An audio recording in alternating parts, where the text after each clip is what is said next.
เหตุการณ์ไม่คาดคิดกับเล่า1 วันไปเวียงจันทร์ EP 500 บาทนั่นแหละ เราจะเปลี่ยนเงินจาก500 บาทให้เป็น100,000ให้ดู ทุกคนรอติดตาม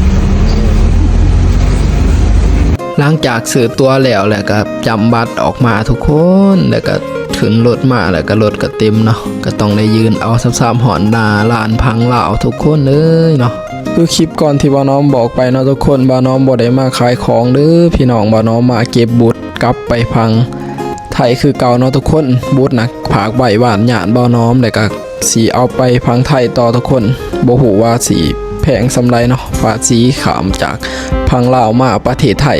หลังจากออกมาแต่หน้าร้านนะทุกคนก็เดี๋ยวหารถหาหยังเนาะเพื่อสิไปเอาของนั่นเองทุกคนก็มาขอรถ2 แถวอยู่นี่ก็เลยว่าต่อราคาเพิ่นแล้วก็ให้เพิ่นพาเข้าไปในเมืองบอนที่สีเซารถกะวาเนาะทุกคนหลังจากขึ้นรถล่มราคากันแล้วเนาะทุกคนก็พากันนั่งรถเข้าไปในเมืองเพื่อไปบอนเซารถกะวาเนาะทุกคนบ่ฮู้ว่าสิไหลบ่ทุกคนเดี๋ยวมาเบิ่งนำกันเลยพี่น้องรถที่นั่งนี่ก็คือเป็นรถ2 แถวเนาะทุกคนถาพังไทยเดียก2 แถวถาบ้านบ่น้อมก็เดียกว่ารถลอยชานนั่นเองเนาะทุกคนติดตาม EP 2ด้วยนะครับสวัสดีครับ